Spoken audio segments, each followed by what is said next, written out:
Okay, your position looks good, Joe. Let's go Delta Scion. Haven't got the 1 minute warning yet.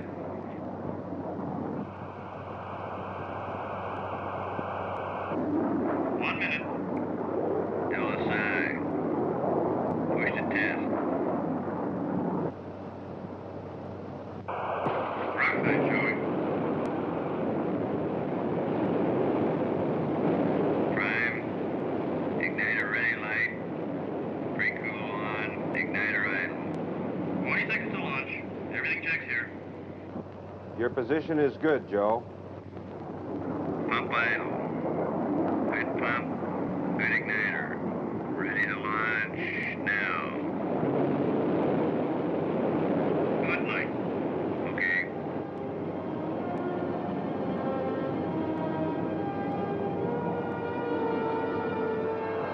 This is the X-15 research aircraft, designed to investigate the problems of manned flight in a near-space environment.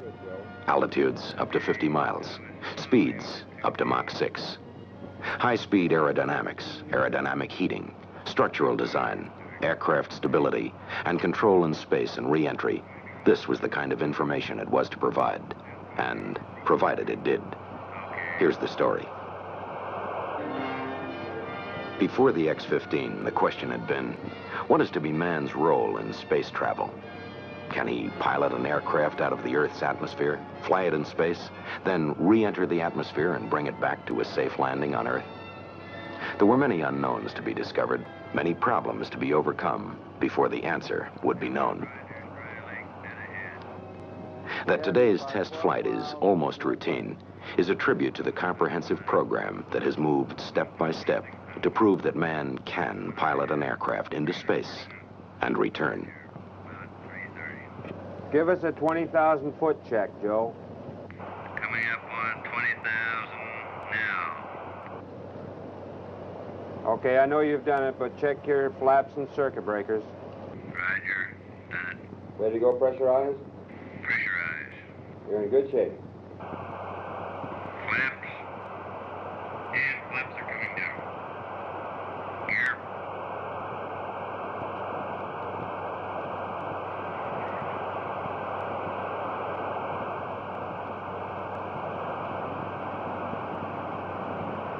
Can't seem to get her on the ground.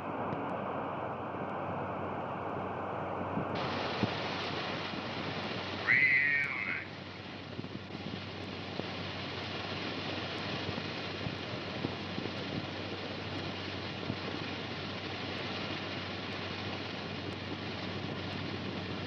Well, sir, now we're done with the second cross country. Yeah, boy. Real good flight, Joe. This is your happy controller going off the air.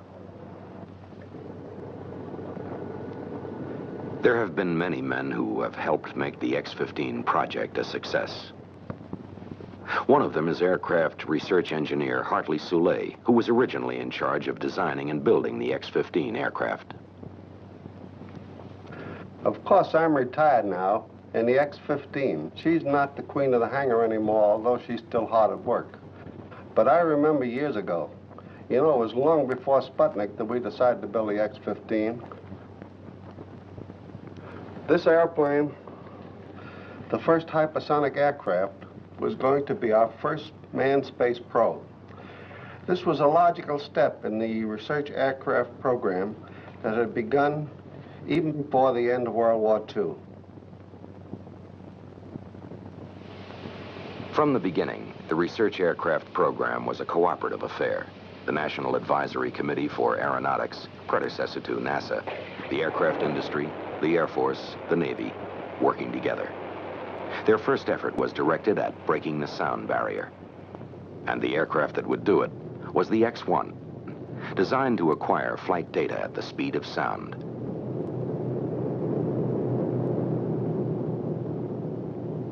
On October 14th, 1947, with Air Force Captain Charles E. Yeager at the controls, the X-1 made the world's first supersonic flight. Other research aircraft soon followed the X-1. The Douglas D-558 Phase 1, to investigate flight with a straight wing at high subsonic speeds. The Northrop X-4, designed to fly without a tail.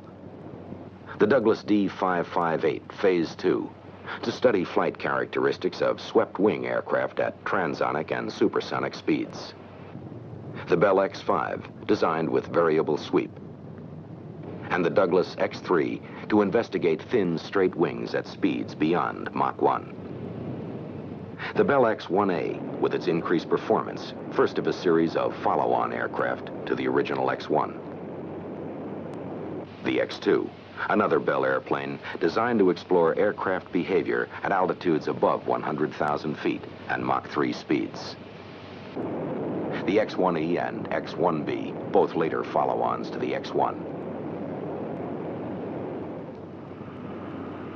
Step by step, these different aircraft helped nibble away at the unknown, until by 1956, the frontiers of manned flight had been advanced from speeds of 500 miles an hour to Mach 3, and from altitudes of only 40,000 to more than 100,000 feet.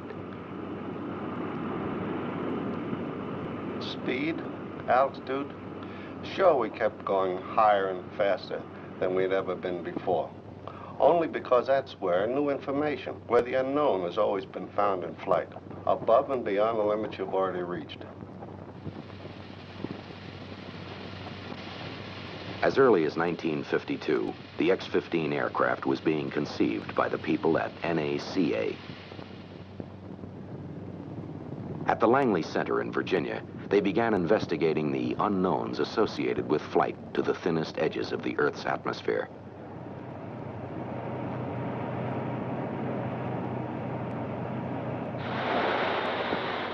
One unknown concerned aerodynamic heating.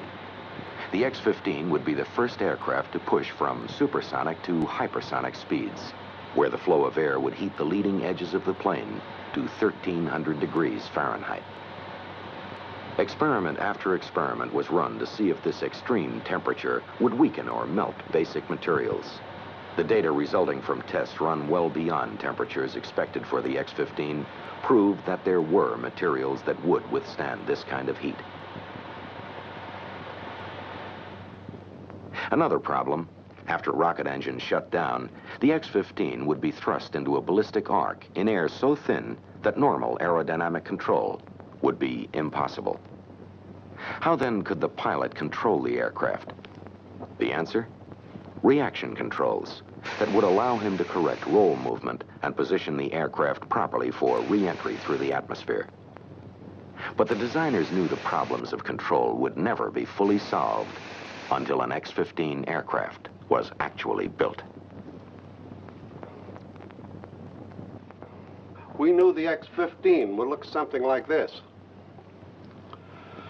We knew that it would be a manned aircraft that would fly more than 4,000 miles an hour and as high as 250,000 feet. We knew that like the X-1, the X-15 would be air-launched and propelled in its flight by a rocket motor, the most powerful engine ever installed in an airplane. Of course, we didn't know what kind of a rocket motor that would prove to be. There'd never been anything like it. Designed for a manned system, the 50,000 pounds of thrust in its single chamber had to be controllable at the pilot's discretion. He had to be able to throttle this engine in flight. This is Harry Cook, program manager for the X-15 rocket engine. The LR-99 rocket engine was designed and built for the X-15 by the Reaction Motors Division of the Thiokol Chemical Corporation.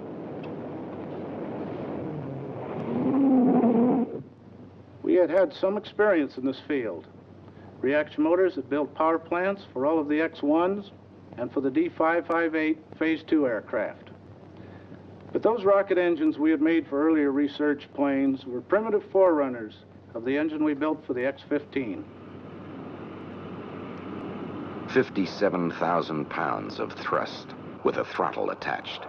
No engine like this had ever existed before, but Thiokol built one for the X-15.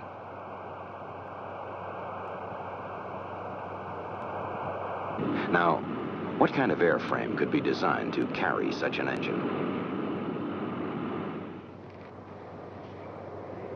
The X-15 was designed and built to take the stresses encountered at hypersonic speeds, to go to extreme high altitude, and to beat the heat, survive the extreme high temperatures that build up on the wing, fuselage, and tail during the re-entry to the Earth's atmosphere. The engineering research contribution we made at North American Aviation to the X-15 project was to take NASA's proposal to build this aircraft and to find out how they could be met.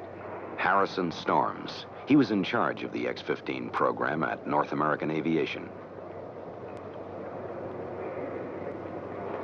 For example, they proposed to use a new nickel alloy metal for the protective sheath or skin on all three of the airframes of the X-15. We had to find out how it could be used. Inconel X was the name of the new nickel alloy. It was developed to withstand the searing temperatures at hypersonic speeds, temperatures of 1,200 degrees Fahrenheit or more. But to use Inconel X, it had to be cross-welded, and no one had been able to do it before. A major milestone was passed when North American discovered how it could be done. North American also originated the idea of fairings along each side of the X-15 fuselage to house control cables and hydraulic lines. This left the entire fuselage volume for power plant plumbing, as well as fuel and propellant tanks. Another invaluable North American contribution was the X-15 flight simulator, permitting pilots and ground controllers to plan and practice flights without ever leaving the ground. From an exact replica of the X-15 cockpit, the pilot could actuate hydraulic and control systems identical to those on the aircraft itself. All this was tied into an analog computer that could program actual X-15 missions and simulate every conceivable in-flight problem the pilot might expect to face. Practice in the flight simulator was just one phase of pre-flight preparation. Another took place in the centrifuge at the Navy's Air Development Test Center at Johnsville, Pennsylvania.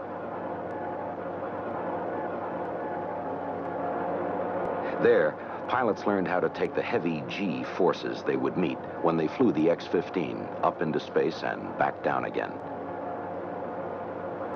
Hours of training here, added to hours in the simulator, extended the pre-flight pilot training period into weeks and even months.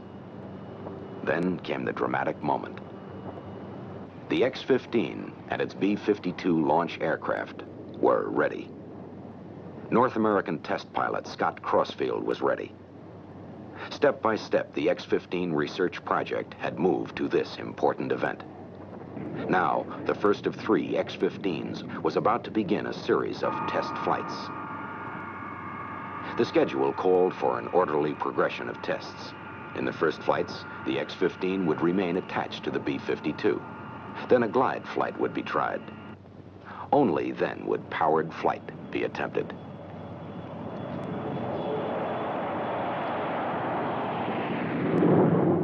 This careful program of flight tests, flown by pilot Scott Crossfield, proved the X-15 would do just what its designers hoped she would. From March 10th, 1959 until late in 1960, when we delivered the 3rd aircraft to the Air Force, I made 14 captive flights, 1 glide flight, and 10 powered flights. It was all pretty much routine. We, North American that is, went up there to check out the aircraft, to check out the systems, to see how she handled and whether or not she'd meet the specs before we turned her over to the Air Force. But you'll have to go up to NASA's Flight Research Center at Edwards to find out how the actual test programs worked. Edwards Air Force Base in the Mojave Desert in California. This is where the X-15 story comes together. For here is where test flights of all high-speed research aircraft since the X-1 have taken place. Like all the programs conducted here, the X-15 Flight Research Project had a simple basis. A series of progressive steps to higher speeds and to higher altitudes. But each step, each flight itself, had a more immediate purpose than simply to gain more speed or altitude. And each flight was carefully planned to make the most effective use of this aircraft as a research vehicle or tool. Paul Bickle, director of NASA's Flight Research Center.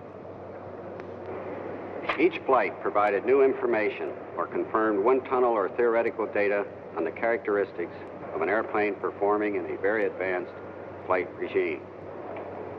Each flight grew out of one that had already taken place and led to another still to come.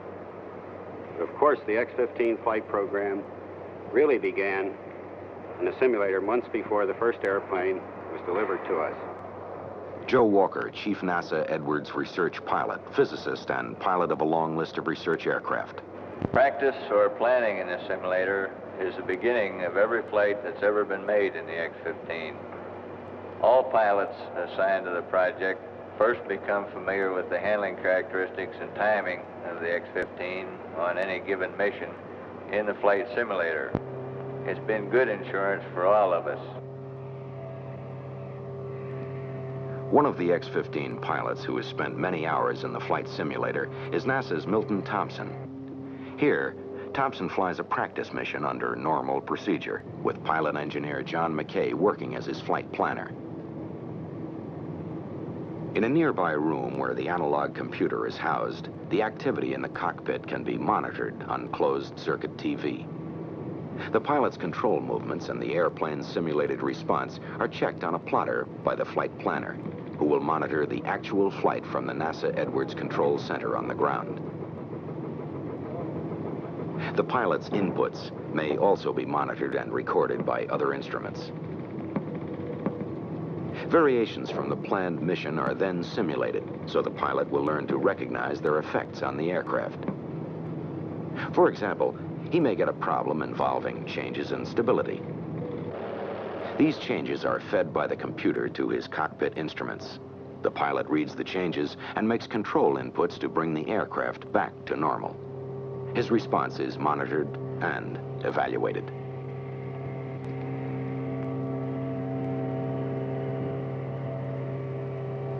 The pilot also goes through what is called trouble school, where failure of one or more of the X-15's major systems is simulated. Again, his reaction is monitored. Each pilot gets further practice by making a number of flights in a modified F-104 aircraft. He flies over his upcoming X-15 flight course to establish geographic checkpoints and key altitudes in the landing pattern.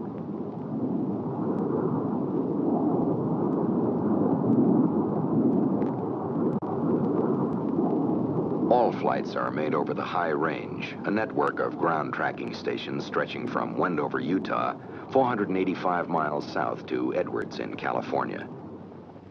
The range consists of a master station at Edwards and radar stations at Ely, Nevada, and at Beatty. The flight corridor is 50 miles wide, and it contains a number of dry lake beds where emergency landings can be made. Two kinds of powered flights are made over the High Range. One, a ballistic type, high-altitude run up to and even above 250,000 feet. And two, a high-speed run made at a lower altitude, usually 60 to 70,000 feet.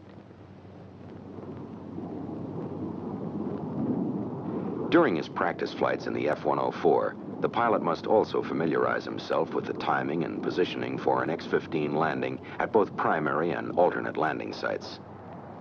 And he makes practice landings, using predetermined settings that can simulate the low lift drag ratio of the X-15. Nothing is left to chance, in the air or on the ground. These precautions paid off during the following flight, when the pilot realized he could only get 30% power, and that consequently he would have to make an emergency landing at Mud Lake. Ready to launch. 5, 4, 3, 2, 1. That's a good light, that's a good light. Hello, on thrust, give us the chamber reading. Got 12 degrees. Okay. Chamber pressure.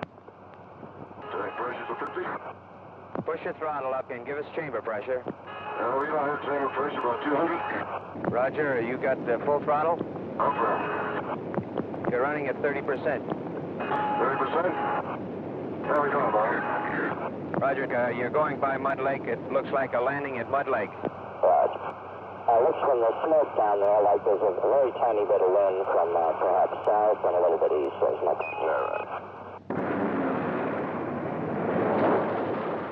Wrecked though it seemed to be, both the aircraft and the pilot survived to continue with the program. This was one of only 3 major accidents, all non-fatal, that have occurred in more than 120 flights with the X-15, a remarkable record of reliability. In February 1964, the plane that crashed on Mud Lake only a few months before came rolling out of the North American plant with a new designation, the X-15A2. This modified version was rebuilt for flight to Mach 8, 8 times the speed of sound, where the airflow temperature rises to 2,400 degrees Fahrenheit. The new X-15 had a new heat-resistant protective coating, a new inertial guidance system, a longer fuselage, external tanks to carry more fuel for longer flights, and lengthened landing gear.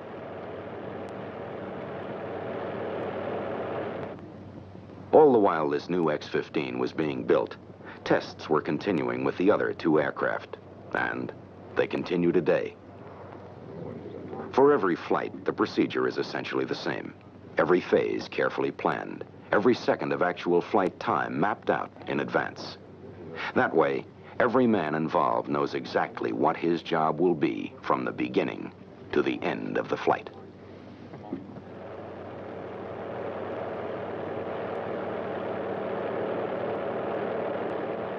Hours of preparation, weeks of planning, months of study, whole years of research. All this goes with the X-15 each time she leaves the hangar for another flight. For after all, no matter how many flights have been made before, each new test will probe a little deeper into the unknown.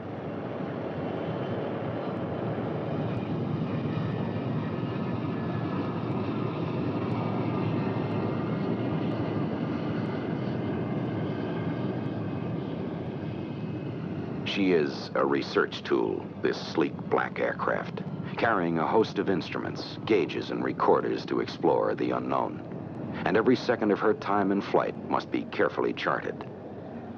That's why at the Ely High Range Station, at Beatty, at Edwards, sensitive antenna watch and listen to each flight. That's why the pilot's heartbeat never really leaves the ground. And that's why in each control room on the ground, the plotting board is carefully watched for any unplanned deviation, for any unlooked-for change in the pilot's reactions or in the behavior of the aircraft. Position and velocity computers, telemetry receivers and monitors, data receiving and recording equipment, communications receivers and transmitters, they all go into action at the beginning of every flight. In NASA 1, the project men stand by, alert for any possible trouble in the flight, while flight surgeons prepare to watch the pilot's physiological response, his pulse, his body temperature, heart action, respiration rate. All of this will be telemetered to the ground. Then, as always, when time for takeoff draws near, attention focuses on the man chosen to fly the mission. Because of this, the X-15 pilot becomes, in effect, the symbol for the entire research team. The one man who represents all the others who have worked so long and so hard to make the project a success. And it is a proud record of accomplishment they've achieved.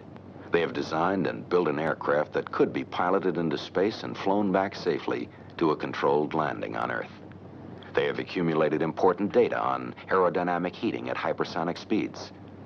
They've learned about stability and control of aircraft during flight in near space and re-entry to the Earth's atmosphere. And perhaps most important of all, they have dramatized the potential of piloted high-performance aircraft in a space environment at a time when much of the world's gaze was turned toward orbital flight.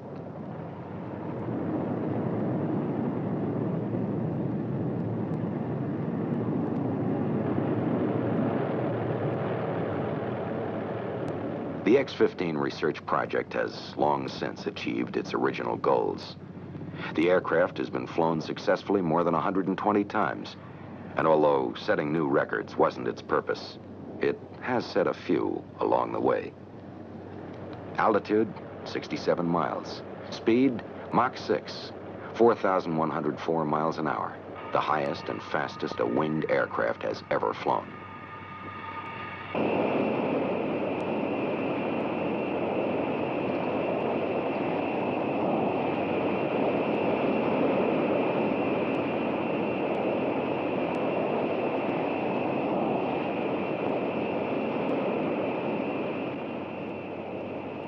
Today, the X-15 moves on to further accomplishment. But now the Thoroughbred has become a workhorse, carrying a heavy payload of instruments, undertaking studies of the near-space environment possible before only with unmanned satellite and rocket-borne probes.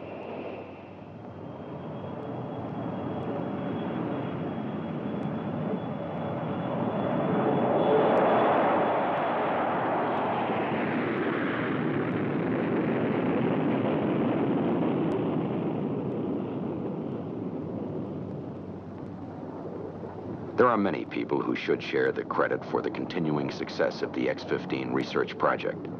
But perhaps they will understand if we seem to focus on those who have actually flown the many research aircraft since the X-1. By saluting these courageous men, we also pay homage to all the others who have helped us move step by step, deeper and deeper, into the unknown outskirts of space.